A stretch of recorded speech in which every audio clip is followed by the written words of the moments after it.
What's going on? Mike? Jessica? What is this?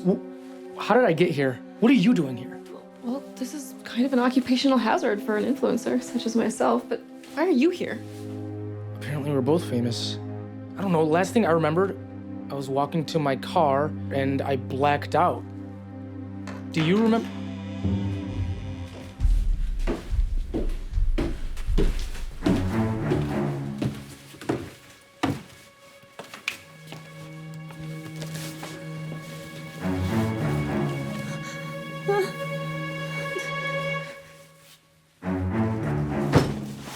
Hey man, what the hell? Let us go. Whatever you want, I can pay you. Well, my dad can pay you.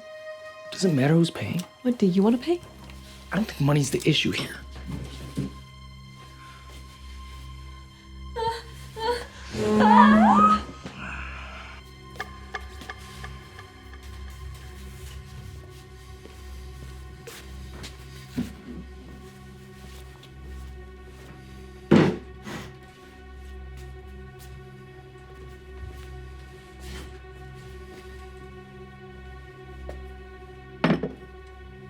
Eat.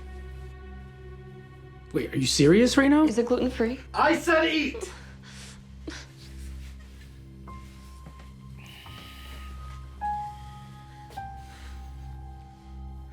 What, do you need almond milk or something? Why, do you think he has some? What, look, I'm just saying, this might be the last chance we get to eat for a long time, and I, for one, have a strict caloric intake schedule.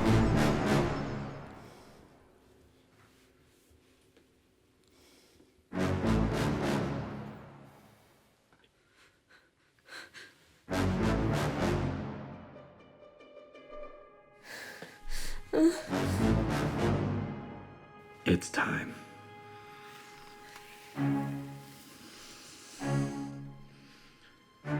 It's me.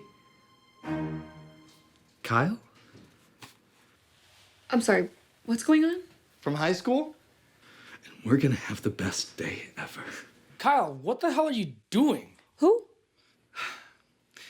You never really did pay that much attention to me, did you? Not back then. But now you will. Now you have to. We could be best friends now. We can hang out. I can get your signature. Like you promised. I still have the yearbook. See? Oh, well, normally my autographs range between 50 and 100. So I What don't... are you doing? I'm sorry, are you verified? No, but I'm tied to a chair, so just give the man what he wants, please. Sure. I'd love to sign it. Just go ahead and untie my hands and I can do that for you. Oh, no need. Open. Listen, asshole. If you think Hey, just dial it down. Listen, buddy. If you think I'm putting that nasty... Oh my God, just do it already.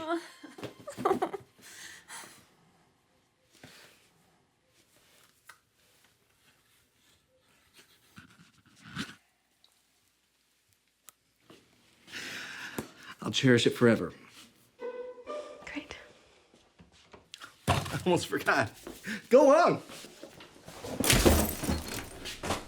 My accuracy is just a little bit off since high school, but I mean, like, you know, some practice. Maybe you can give me some pointers. We can throw the old pigskin. I really can't believe that this is happening, to be quite honest. I mean, like, 3 best friends back together again. And you never even knew that you were best friends until now. And I really appreciate you coming out and hanging out with me, especially for as long as you have. This is our chance. To what? Relive high school? I did fine the first time. No, to escape. We're still tied up. I know. Just play along. I mean, like, you have all the time in the world, you know, go up in school, Oh, okay.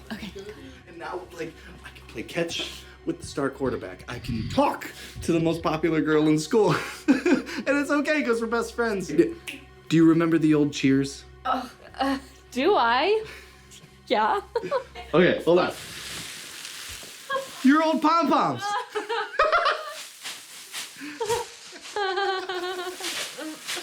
Let's go over one of them. The fight song. Okay. Our team is rad and we are here. We're the best when it comes to cheer. So bring it on, give us all you got. We're red hot and we can't be stopped. So adios, goodbye, and see ya. Sharks have arrived, so we're here to beat ya. Sharks are here, so have no fear. Get your weakness out of here. I remembered it all. Stupid Kyle. Stupid. You couldn't trust them then. What makes you think that you could trust them now? They're the same people, it hasn't been that long. It was always about them in high school. Boo-hoo! I'm tied to a chair. I'm knocked out on the floor. Oh, you know, maybe, did you ever stop to think that maybe if you cared a little bit more, you wouldn't be kidnapped? No, you didn't.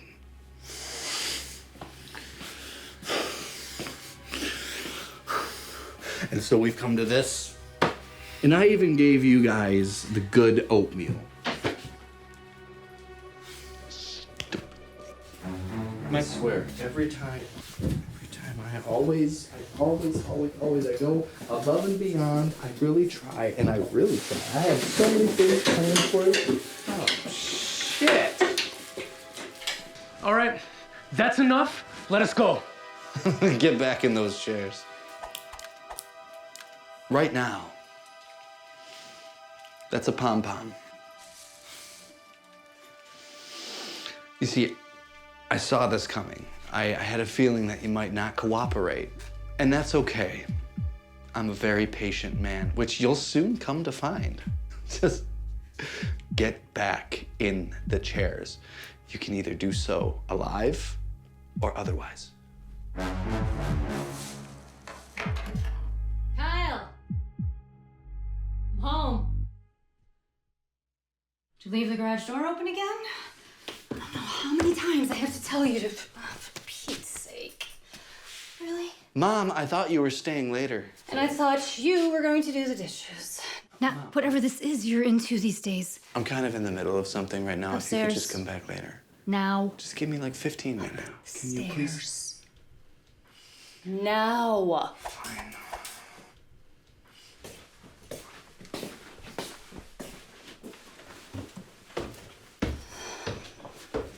Sorry, guys. You can go.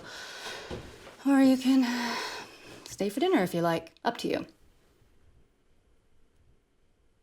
I made ravioli.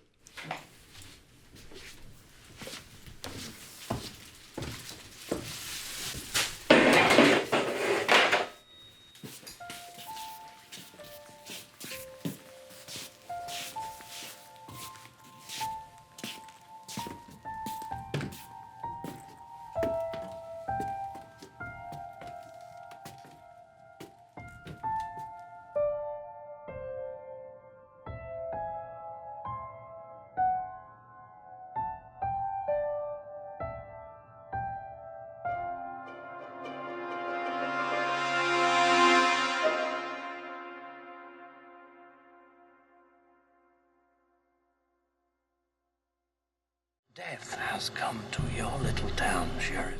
Have you ever felt a knife cut through human flesh and scrape the bone beneath? You're gonna need a bigger boat.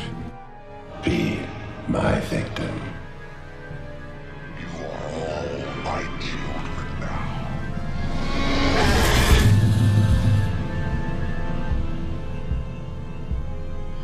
Hello, my name is Austin Torres, and welcome to the Would You Die podcast, the show where we talk about our favorite horror monsters and villains. Today, I'm joined by an amazingly talented individual. She acts, she sings, she writes, she directs, she produces, she plays a multitude of musical instruments. I actually only know that you play in two. I just imagine you play more than two. She's a podcaster, a stand-up comedian. Honestly, it's probably easier to list things she doesn't do. This is, I'm talking about my dear friend, Molly Gibson. What up? Thank you for that intro. Wow, I'm like, my ego is like so boosted right now. I'm happy because it's designed to boost the ego, but also there were no lies. You do it all. Yeah, I mean, there weren't any lines particularly. I don't do all, like, I don't do fire breathing, Yeah, but not yet. Exactly, not yet. the right role comes around. I think there'll be a new skill in your toolbox. Oh, yeah, of course, of course. So, everyone who listens, y'all know this is a horror movie podcast, but we're switching things up today because we're talking about what it's like to make a horror movie. And Molly Yeah, here has been in a couple, right? thrillers and horrors. Yeah. So, where I want to start is as an actor, I imagine you want to do it all. You don't want to be in just comedies and just horror movies and just romances or whatever. When a horror movie comes around, what makes you decide yes or no? Like, I want to be part of this movie. Ooh, good question. I mean, a good script that hopefully is not like a really canned, seen it a million times horror movie, Like, I can't even get too specific because I have a lot of friends who make these, but like, you know, like, oh no, we went to the woods and oh, suddenly there's a killer. Like, I think we've done that enough times to like, Yeah. I'm personally a little bit bored if I'm the actor in that, but that's not to say I won't do it. But I like to do stuff that pushes boundaries a little more. And I literally have done those films, so not knocking them. But I guess if I'm looking like now at this stage, I'm looking for something that makes it. Well, first of all, I love actually to act in horror because I just don't. I get freaked out a little easily. And usually it means you're covered in like fake blood or like something or other. Like it's not like the most luxurious like situation. But I will definitely do it for a number of reasons. So I would say it's a really good script. If there is like a director or some cast that I want to work with, there could be a number of reasons. But at this stage in any actor's career, you're not exactly turning work down. Yeah, So that's fair. Yeah. Yeah, that's very fair. You've been in a few so far. In case listeners Yeah. don't know, I'm a filmmaker when I'm not podcasting. And my very first film, Molly co-produced, she co-wrote on let's be real, you produced it and we put produced by Molly and Austin, but really you were the one leading the charge on that. And you know what? After that, never wanted to produce again. Not gonna lie. It was hard. It's so hard. I really respect producers. Like it's a lot. It's so all-encompassing. Yeah. But we did it.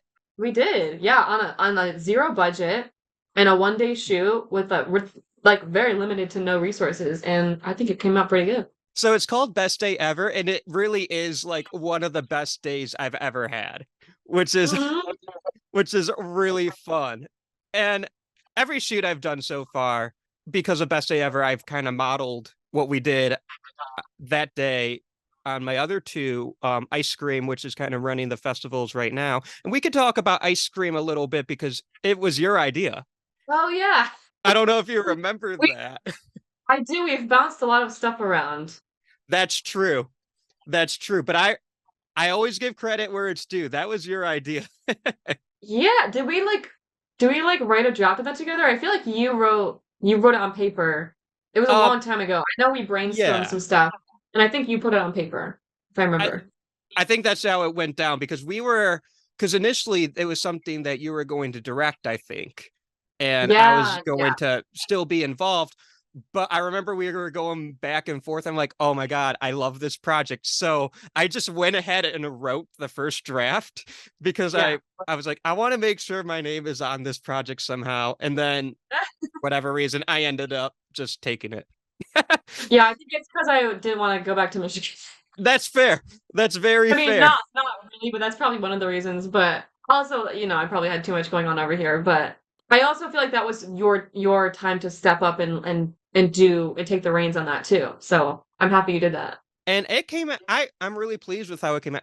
I don't want to be like patting myself on the back too much, but at the same time, I'm like, hey, it was fun. It came out great. And then and that was also a 1-day shoot. We put a little bit more money into that. And then the one I'm working on right now, it's called Spider. That was also a 1-day shoot. And I brought back some Best Day Ever alums for it. Love. Who we got? So Fred's worked on all three. He's love it. Shout out Fred. I don't know if you listen to the show, but if you do, shout out. I love you. And then I was able to bring Sean on for Spider. Oh, great. For camera? Yeah, he was my DP. Love it. And that was a lot of fun. And because when we made Best Day Ever, you were the only person I knew. Yeah, I remember that. Well, we could talk about how we met. Yeah. Ironically, on a horror film. Yes. So Yeah. friend Brent was making a little also one-day shoot, kind of theme here. Yeah. Like a little thriller based on a true story kind of a thing where it was just me and one other guy acting in it, and I think you were PA, right? Yeah. And that was that the first thing you had worked on? I think it was like the third or fourth. So Brett, Okay. people who listen to this show a lot, Brett's been on a couple times. Like Brett's a homie, and him and I, well, we both went to Michigan State together. We're both horror people. He's a couple years older than I, so he's kind of like a mentor to me. Mm-hmm. And shout out Brett, by the way, if you're listening. I love you, man. But he would always kind of, because when I graduated from state, I had no clue what I was doing. So I thought I was going to go off making movies right away. And then I just ended up working at a movie theater. Yeah. But Brett always helped me out. He was like, hey, I'm shooting this or that. You want to be a PA on this? I'm like, boy, do I. And Yeah. The Visitor was one of those projects. Love it. Yeah. That was a fun shoot. So yeah, And we then met on that, and then I believe you reached out to me wanting to work on something. Yeah, that's right. Because I reached a point where I'm like, well, if I'm gonna make stuff, I have to actually just make stuff. And I didn't know what I was doing. You could argue that I still don't, but I know a little bit more than I did then. And I was like, well, I just met this Molly person. She's great. She's friendly. I'll just Allegedly. allegedly, yeah. I'll just kind of reach out to her, see if she wants to make a movie, and then hopefully Hey, her that's a great expertise can lesson. put us. Yeah. That's a good lesson for anyone listening who's trying to get into filmmaking or on the very front steps of it. Like you literally do just put yourself out there, and one person you meet leads to the next and the next and the next. And like that was your directorial debut from the first person apparently that you reached out to, and it turned out really good. Yeah, I still show I'm Best Day biased, Ever to but- people. Yeah. Because it's funny though. Every short I've made so far. So Best Day Ever, I love Best Day Ever. It's one location, 4 people. It's about 8 minutes. Ice Scream, one location, 2 people. It's 6.5 minutes. Spider is one person, one location, and it's going to be about 6.5 minutes.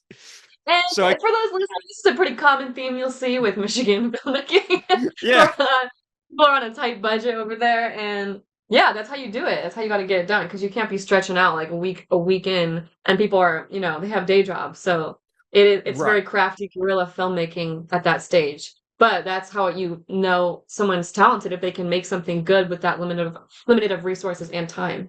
And I've been able to pull off some more high concept stuff because Best Day Ever taught me how to work with no budget. So on Ice Cream, our mutual friend Katrina, she's a producer on Ice Cream. I'll never know how she was able to find that creepy ass ice cream truck. Yeah, she's she an did awesome it. producer. By the way, Katrina is on my podcast. We have a podcast together, me, Katrina, and Rachel. So the podcastception right now is just going fully around. And I'm going to give you a lot of time to plug that podcast later, but just so I don't forget, I love that podcast. I'm not just saying it because you're on my show and you're my friend. Oh my gosh. I legitimately love that podcast. When it's on, I listen to every episode as soon as it comes out. That is so nice. Thank you. And but yeah, Katrina's awesome. And then on Spider, I'm like, man, I only have one cast member. Then I realized we're using fucking puppets and like gore effects. So I'm like, oh yeah, that's where the money's going. We're good. Yeah. So I want to kind of ask you, from your point of view, the creation of Best Day Ever, like from the point where it's like, oh, that one kid reached out. Okay, let's make a movie. Yeah. pretty much that's how it went. I mean, again, like that's especially in like the Midwest, that's how you do stuff. And like Yeah. a lot of what I booked was just personal. Like the visitor that I did with Brett, I had met him at a mixer, and he just brought me in on that. Like a lot of stuff there is just and anywhere. It's just people networking and who you know and working on things over and over with people. So yeah, you reached out to me and I was like, sure, let's do it. Like I think you had phrased it as like, I want it to be something that you'll equally get something out of, and like if you have some ideas you want to work on, and that was a great way of going about it, because I was like, oh, actually, yes, because I need this kind of stuff for my reel, so we could write this character and put it in the world that you want to make it. So it worked out very well, and it was a fun collaborative process. Yeah, and I think we found that our senses of humor were pretty similar. Mhm. So I think that helped a lot. Because Best Day Ever, I think, I always call it a horror comedy when I describe it to people, because I think it's a comedy that's wearing like a little horror coat. Yeah, definitely. I don't think it's like half horror, half comedy. I think it's all comedy with the Yeah, aesthetics. pretty much. I mean, it's a satirical. Yeah, I think a typical horror Yeah. comedy is, well, actually, a lot of them are mostly horror, and then it'll break a few times to have jokes. Ours is, Right. you're right, it's a comedy that's pretending to be a horror until you realize it's not. Right, and it's not like a spoof movie either, because I don't think we're Yeah, making fun of horror. I don't think we're no. making fun of other movies, but it's one where I'm like, I really wanted to play with the cinematic language of horror, Hmm. but it's a comedy. We wrote it to be a comedy, and I think you and all the other actors, Cameron, like, Cameron was so phenomenal in this. I can never get yeah. over how funny he was. It was like made for him. And it's funny because it came from our brains. Because we wrote it together, we would go back and forth on the drafts, and then Cameron put in his audition, and it was like, oh my god, we found our Kyle. Yeah, we named the character Kyle. Yeah, and a lot of the funniest moments from that came from him having free reign to like improv a little bit. And Yeah. some of the funniest moments that make me laugh every single time were improvised Oh by yeah, him. me too. You had some good improv too that I that I kept in. Oh, thank you. I Uh, don't remember what it was, but it was a fun thing to shoot. and and I'll be honest, I love to say, I had a great cast, and I wanted to let them improv because I knew they could, I'm just like, honestly, this is my first directorial, like, I'm so overwhelmed right now, and I'm trying to figure out, so if they're improving, I'm just like, yeah, cool, because I have like so many but I had Yeah. all my trust in you guys. How did you go about preparing for your first directing project? I've done a much better job preparing since. Okay. I remember I watched a lot of, well, I knew going in it was a comedy. So I watched as much of all of your guys' stuff as I could, like Oh, your okay. personal stuff. So I knew what your ranges were. Yeah. And then I felt so confident in our script. Oh, the other thing, if you guys haven't, I'm gonna link Best Day Ever to this podcast episode so you guys can watch it. Oh, Everyone you listening. must. Yeah. And you guys gotta watch it because there's spoilers in this episode. So Yeah. but what helped me out as a director was two of you the two of you were tied up for almost the whole movie. Oh, yeah. The blocking was so easy. True. That's very true. We quite literally just could not even move if we wanted to. And then I was very fortunate that we had Sean on, because Sean kind of helped me. Sean and Santi, because both of them are awesome. They kind of helped me get through the terminology and the lingo. And they're like, hey, we got you. Like, if you stutter or whatever, no worries. We know what, like, because the three of us had a couple meetings beforehand. But yeah, now I shot list. I didn't shot list on Best Day Ever because I'm like, what's that? Yeah. Hey, this is how you learn though. And good Yeah. people to have learning with, because some people would not be as nice about that. But that's what's nice about, where I'm from and where you are. It's just like most people are in it for the love of it, and they're pretty nice about stuff like that. And well, just Midwest in general. Not everyone. It's a generalization, but it's a little more forgiving over there to like gain your bearings and like learn as you go there than it is in other places. Yeah, because if I were to be like in LA, I would probably like lost my crew right then and there. I mean, but it's similar. Like I don't know. A lot of people here, if they're just starting out, they're fresh out of like UCLA or USC. So it's like they have some. Whereas I don't know, like in Michigan, I think a lot of it is learn as you go, which I'm kind of partial to. Is for anything is learn as you go instead of sitting down and trying to like read about it, you know. So yeah, it is about being surrounded by like the right people while you do that. And I also directed my own film a year or two before I met you, and it was the same thing. I had Sean as my DP, and I had Fred as my sound guy, and it was very much I was like, I'm really depending on everybody that I've staffed here to be really good and cast. Yeah. Because I don't really know what I'm doing and I'm figuring it out as I go. Well, I think that's a big part of being when you're an indie director, you're kind of producing at the same time. If you surround yourself with a good crew, you're gonna make something good. I sincerely believe that. It's your job to feed them and treat them well. Mm-hmm. So if you have a good crew and what you made is bad, I think that's on the director. So, didn't we have a taco bar on Best Day Ever? Yeah, no pizza party here. Apparently that's unheard of, because whenever I tell that story to people I meet, like they do their own films, they're just like, you had a what now? Yeah, well, that's because we shot at my sister's house in her basement, and so she made us dinner and lunch. So a slightly nicer lunch than usually provided. And that and I think that really helped. But yeah, that was a really fun day. Your friend, I forget her name, but she wrote a whole cheer for us. Oh, Jillian, yes. Yeah. She was a cheer coach, or is a cheer coach. And I was like, I don't know if I can write this with zero experience as a cheerleader. And she whipped that out in 5 seconds. She's like, how about this? I'm like, that's perfect. And it was in the movie. And then I think it was Cameron's idea, because he's supposed to sing the cheer along with you while you're like distracting him. So funny. I think it was his idea. Yeah. I think it was his idea to that he didn't know all the words, but he's the one making you do the cheer. I can picture in my head. God, that was so funny. And I just he got every third word. He's like, we like to cheer. Yeah.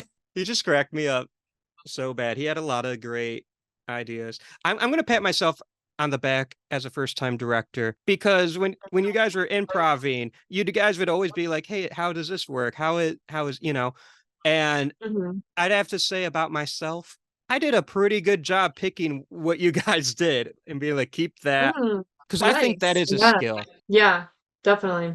It can fall apart in editing, definitely. Yeah, and I remember we had some issues with the edit, but that was still kind of during COVID time, so we were doing everything remote, and then life just kind of happened for everyone, so it took a couple months. But yeah, we released it. It was fun. Got some festivals. Yeah, and then it helped lead me straight into my next one. Yeah, that's great. Because, like I said earlier, you had the idea for a ice cream truck stalking someone, and then we kind of went back and forth, and it went way out of left field, went way out of pocket. But I think that's what gives that film its charm, is it kind of goes, what the fuck? Well, and that's what's, I think, good for any film, is having something unexpected. Yeah. Whether it's comedy or drama. I mean, a huge part of comedy is the unexpected next line or next beat or whatever. And same with drama. Like I said, like if the horror movie is like, oh no, they're going camping and there's a slasher, like, it's different about, well, I don't want to spoil it, but what we had at the end, which wasn't anything crazy inventive, but it was, slightly unexpected. And I don't think I've seen something quite like that before, so. Yeah, that's what it's all about. It just played at a festival in Bay City, Michigan, and Nice. I went up there to watch it because I haven't, because I like to go to some of the screenings so I could see how people react. And so far I've been to 3 screenings for ice cream, but this was the first one in like a real theater. And it was one of those fancy state, like converted, like it used to be like a real theater, and it was super fancy. Like I expect, like it had like art and shit. It was fancy. And there were like curtains. Yeah. Yeah. And at that point, I had just seen it on like a hotel room projector with the sound bar. Like gets into a lot of those festivals, which is fine because those are all horror fans. But this was like a legit film festival in a theater. How was it received? We came right after a really well acted, pretty hard punching drama. So it kind of put people in like that headspace. And then here comes my quirky, silly horror movie, which is like the exact opposite. And in the big moment, the big twist at the end, which I don't want to spoil because it's not on YouTube yet. It's not readily available because it's still making festivals. So I'm letting it kind of do that. But when it hits the big moment, people are like, ugh. And that's how I knew I did good. And there were like, and I could feel like, well, when the title card came up, people chuckled. I'm like, okay, cool. Because like Fred edited Ice Cream in addition to doing the sound on it. And we chose a font which had like little ice cream on top of the words, but we made it red, so it's like blood. Yeah. And people chuckled at that. I'm like, okay, cool. You guys are gonna get it. Yeah. Get the joke. Exactly. Because and I was very pleased because with a weird horror movie, you never know how it's going to be received because not everyone likes horror. Right. But people they were vocal, they were reactive, and I think for a horror movie, that's good. And we were second to last. So I was like, yeah, I think that's a good slot because people remember. And then using the momentum I had from Ice Cream, I just kind of jumped straight into Spider without really thinking about it. And then I was fortunate to have a very successful Indiegogo campaign. And and now I'm finishing that up, but I'm already thinking, what's next? What am I doing next? Yeah, that's what you got to do. So we talked about Best Day Ever a bunch because it was the best day ever. And we talked about The Visitor because I think The Visitor did pretty well. Yeah, that actually got put on Alter, that horror project. Yeah. And I think that's a great accomplishment. So congrats on that. What are some of the other horror projects that you've done? I've done one that shall not be named. Okay. In Michigan.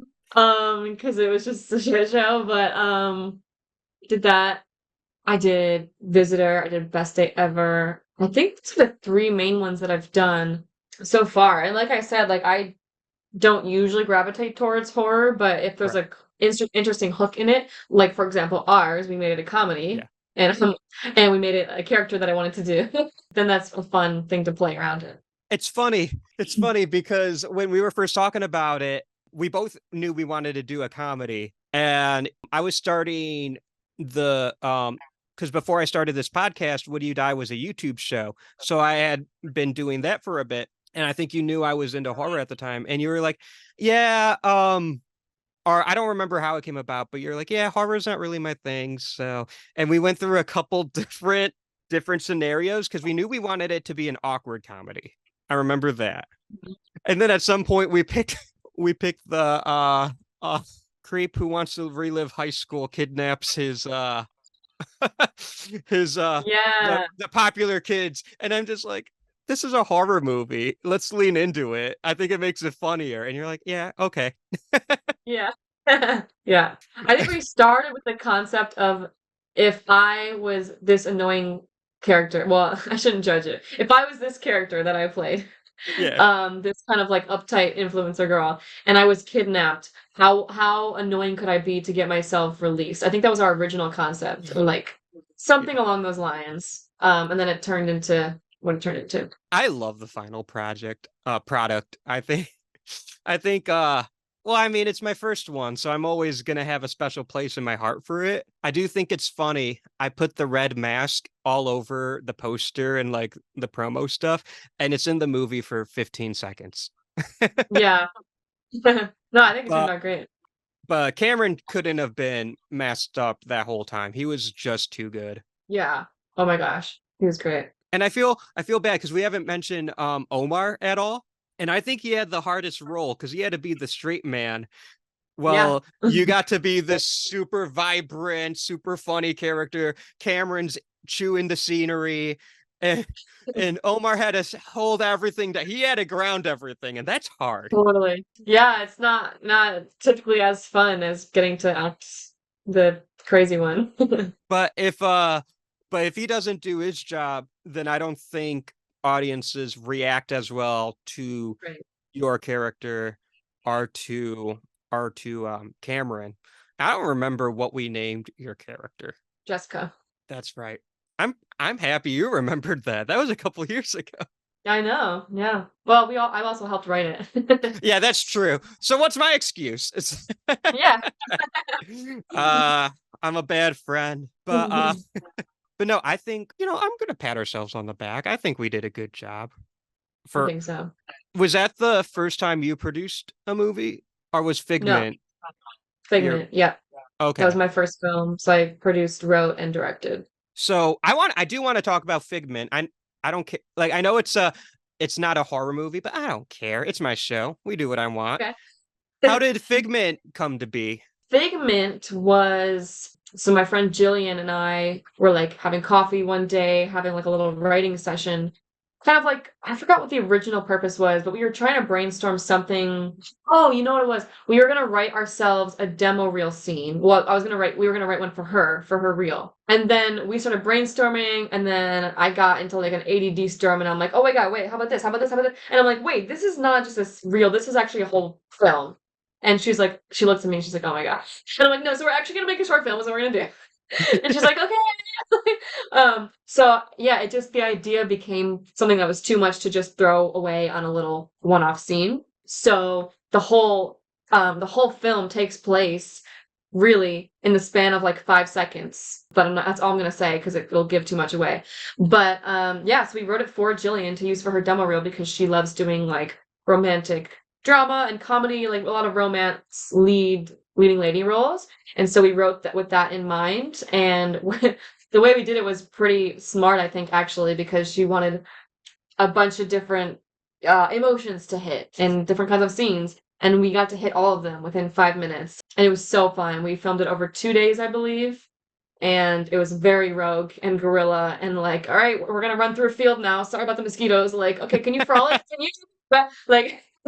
but yeah, Sean did a great job, especially because he was doing all the camera stuff, and it really is about the crew. Because I'm like, okay, we're in a parking lot with like horrible lighting, and we have our limited equipment, so it's like, how can we make it look like they're at a drive-in movie theater? And they did it, and it looked great. That's awesome. And I'm going to shout out Sean again because he's the best on Spider, which it's not even done yet, so there's no hope of people seeing it when this episode comes out. But we did some POV shots from the Spider's POV. That was really sad. But the way we made it work was Sean slapped an iPhone onto one of his C-stands, and he would like kind of like position it by the ceiling and then kind of crawl it. Or if I needed it to run, he would move it fast. Yeah. And Sean's a genius. So he's great. Shout out Sean Snider. Sean Snider, an amazing man. I know you do all of the things. Do you?